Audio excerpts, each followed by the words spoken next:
जी हाँ दोस्तों, भोजपुरी इंडस्ट्री में एक ऐसा फिल्म आया जिसका नाम है विद्या फिल्म। विद्या फिल्म देखने के बाद एकदम से आप इमोशनल हो जाएंगे और एकदम से उस फिल्म में नहीं तो लव स्टोरी है, नहीं मारधार है, एकदम से सामाजिक मुद्दे पर बनाया गया है। और यकीन मानिए कि उस फिल्म को देखने के बाद एकदम से आपकी आंखें नम हो जाएगी एकदम से उस फिल्म को देखने के बाद। और आपसे हाथ जोड़ के निवेदन है कि इस वीडियो के अंत तक देखिए, एकदम से पूरी कहानी पूरी मंजर समझ में आ जाएगी। इस फिल्म में इसी स्टोरी को दर्शाया गया है कि किस तरीके से हम लोग के बिहार में जो कि बेटी होती है, बेटी को लोग नहीं पढ़ाते हैं और जो भी लोग पढ़ाते हैं उसके बाद जब अच्छे से पढ़ा लिखा लेते हैं उसके बाद उसकी बेटी को शादी नहीं हो पाता है। बस शादी इसलिए नहीं होता है क्योंकि उनके पास ज्यादा पैसा नहीं होता है, और जितने पैसा रहता है उसके बाद उसी पैसा को अपने बेटी को पढ़ा देते हैं। उसके बाद उनके पास पैसा खत्म हो जाता है, उसके बाद अपनी बेटी को नहीं पढ़ा पाते हैं, और इसी स्टोरी को दर्शाया गया है। लेकिन सबसे पहले इस फिल्म में की शुरुआत होती है गोपाल राय, जो कि गोपाल राय की एक बेटी होती है जिस बेटी का नाम होता है विद्या।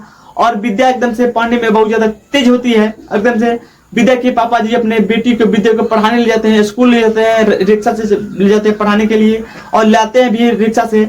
और विद्या जैसे ही बड़ा होती है उसके बाद विद्या एग्जाम देती है मैट्रिक का, और एकदम से मैट्रिक में एकदम साफ पास हो जाती है, इंटर में भी पास हो जाती है, बीए में भी पास हो जाती है।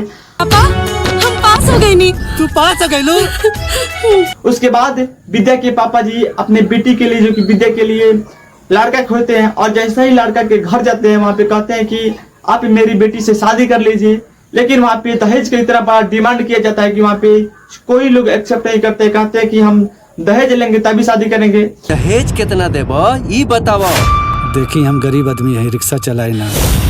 लेकिन विद्या के पापा जी, जो कि गोपाल राय के पास उतना पैसा नहीं हो पाता है क्योंकि गोपाल राय के पापा जी वहाँ पे रिक्शा चलाते हैं और उनके पास ज्यादा पैसा नहीं हो पाता है, जिसकी वजह से विद्या के वहाँ पे शादी नहीं हो पाती है। लेकिन विद्या के पापा जी एक और घर जाते हैं, और वहाँ पे जैसे ही घर जाते हैं उसके बाद वहाँ पे सभी लोग एक्सेप्ट कर लेते हैं, कहते हैं कि हम आपके दरवाजे में बारात लेके आएंगे और आप अपने बेटी को शादी कर लीजिएगा। और जैसे ही बारात आता है, बारात आने के बाद पता चलता है कि वहाँ पे वो भी एकदम साफ मंडप से एकदम से साफ बारात उठ जाता है। वहाँ पे गरीबन के छतिया पे छुरिया चलाई के शादी नहीं होता है, और शादी के कारण ये कहीं है कि वहाँ पे अच्छे से व्यवस्था नहीं हो पाता है, और गोपाल राय जो कि वहाँ पे अच्छे से व्यवस्था नहीं कर पाते हैं वहाँ पे खाने के लिए, और अपनी बेटी के लिए वहाँ पे अच्छे से गहना गुड़िया नहीं बनवाते हैं। इसी की वजह से वहाँ से बारात फिर जाता है। आप बताइए वहाँ पे जब बारात फिरता है उसके बाद गोपाल राय की स्थिति एकदम से क्या होती होगी, एकदम से उनकी स्थिति सब दयनीय हो जाती है, एकदम से आंखें नम हो जाती है। उसके बाद एकदम से गोपाल राय के काफी लोग वहाँ पे टारगेट करते हैं, वहाँ पे गोपाल राय के काफी लोग बेइज्जती करते हैं। लेकिन यह सब देखकर एकदम से विद्या एकदम से सब काफी इमोशनल हो जाती है, एकदम से काफी दुख हो जाती है। लेकिन विद्या कहती है कि अपने पापा जी से कि पापा जी आप घबराइए मत, एक बार चांस दीजिए, हम आपको एक बार चांस दीजिए हमको, एकदम से हम पढ़ लिख कर उतने लेवल तक जाना चाहते हूँ जहाँ तक से आज तक कोई भी लड़की नहीं गई है। बस एक बार और भरोसा करी पापा। उसके बाद विद्या के पापा जी अपने बेटी को, जो कि विद्या को भेजते हैं शहर, और जैसे ही शहर भेजते हैं पढ़ने के लिए, उसके बाद विद्या जाके एकदम से परीक्षा देती है आईएएस का, और आईएएस की जैसे ही परीक्षा देती है उसके बाद कुछ दिनों के बाद रिजल्ट आता है और देखने को मिलता है कि विद्या एकदम से आईएएस में टॉप कर गई है। आईएएस की परीक्षा में टॉप करने वाली बात। उसके बाद पूरे गांव शहर में पूरे मीडिया में एकदम से साफ खलबली मच जाता है कि एकदम से विद्या नाम की लड़की एकदम से आईएएस में टॉप कर गई है। वही विद्या जो कि एकदम से जिसका बारात एकदम से मंडप पर से उठ गया था दहेज के लिए, और वह लड़की एकदम से अभी के समय में पूरे ऑल इंडिया में एकदम से साफ आईएएस बन गई है। और उसके बाद आईएएस बन के एकदम से विद्या आती है अपने घर, और जैसे ही आईएएस बन के आती है उसके बाद अपने पापा जी से बोलती है कि पापा जी हम आईएएस में टॉप कर गए हैं। उसके बाद उसके पापा जी के आंखें नम हो जाती है, एकदम से पापा जी उसके एकदम से साफ खुशी के हमारे झलकते हैं। लेकिन पापा जी कहते हैं कि उसके पापा जी कि तुम बैठो यहाँ पे रिक्शा पर, हम तुमको बैठा कर घुमाएंगे। लेकिन यहाँ पे विद्या कहती है कि इतना दिन से पापा जी आप हमको घुमाए हैं, लेकिन आज आप बैठिए, उसके बाद हम चलाएंगे। उसके बाद विद्या अपने पापा जी को रिक्शा पर बैठाकर एकदम से खुद चलाती है, एकदम से पूरे गांव शहर में एकदम से अपने पापा जी को घुमाती है कि देखिए हम आईएएस टॉप कर गए हैं।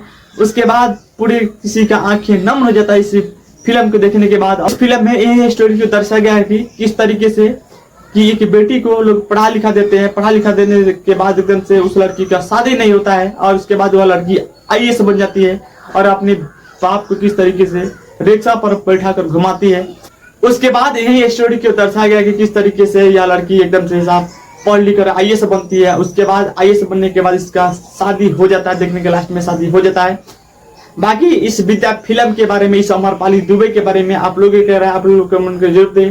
लेकिन आप लोग की रिक्वेस्ट है कि इस फिल्म को एक बार जरूर देखिए, एकदम से आप लोग से हाथ जोड़ के रिक्वेस्ट है, एक बार जरूर देखिए इस फिल्म को देखने के बाद। और यकीन मानिए कि इस फिल्म को देखने के बाद आप लोग को जरूर एक सीख मिलेगा कि आप लोग बेटी को पढ़ाइए, अपने बेटा को पढ़ाइए, क्योंकि पढ़ाई एक ऐसा माध्यम है जो कि अपने बच्चों को, अपने बेटी को एक अच्छे रास्ते पर ले जाया जा सकता है। क्योंकि कलम की ताकत दुनिया की हर चीज से बड़ा है, क्योंकि कलम जब तक आपके साथ रहेगा तब तक आपको कोई झुका नहीं सकेगा।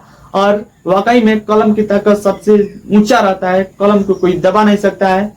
लेकिन जाते जाते एक रिक्वेस्ट करेंगे कि इस विद्या फिल्म को एक बार जरूर देखें, क्योंकि इस विद्या फिल्म में जिस तरीके से फिल्माया गया, जिस तरीके से कहानी है, उस कहानी से जरूर आपको सीख मिलेगी और अपने बेटा बेटी को आप यकीन मानिए कि जरूर पढ़ाएंगे इस फिल्म को देखने के बाद। बाकी it's your Kishan Kumar from बंधन न्यूज, बहुत बहुत धन्यवाद।